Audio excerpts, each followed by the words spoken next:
সেটা হচ্ছে দেবদেবীদের নিয়ে। যে আমি আপনারা অনেক ভিডিওতে আমার দেখেছেন যে দেবদেবীকে বেঁধে দেওয়া হয়। এবার এই দেবদেবীকে কিভাবে বেঁধে দেওয়া যেতে পারে?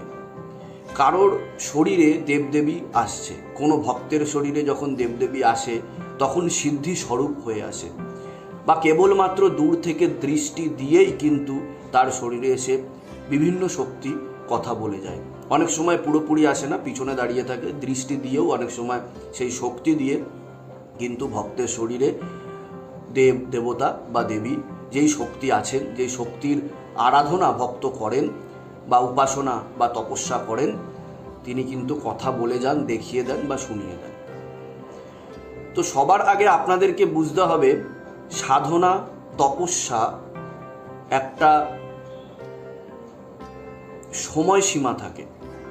যেমন মনে করুন, আমি একটা এক্সাম্পল দিচ্ছি, একজন স্টুডেন্ট, একজন ছাত্র যিনি ক্লাস 2, 3, 4, 5 অবধি পড়েছেন, সে যদি কোনো একটা জবে ঢোকে বা চাকরিতে ঢোকে, তাহলে তার নলেজ বেশি হবে না যিনি একজন পিএইচডি করে রিসার্চ করছেন তার নলেজ বেশি হবে?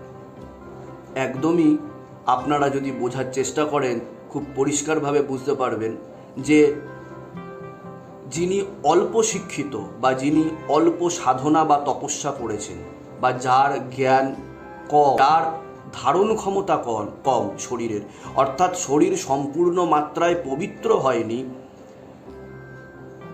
সে কিন্তু সহজেই তার যে শক্তি আছে সেই শক্তি কিন্তু যে কোনো বড় শক্তি বেঁধে দিতে পারে। অর্থাৎ কোনো বড় শক্তি ছোট শক্তিকে বেঁধে দেয়। যখন আমাদের শরীর সম্পূর্ণরূপে পবিত্র থাকে না, পবিত্র তখনই হয় যখন আমাদের 7টা চক্র খুলে যায়। এছাড়া যারা মেয়ে হন, যারা মহিলা হন, নারী হন, তাদের শরীর বিভিন্ন কারণে অপবিত্র থাকে।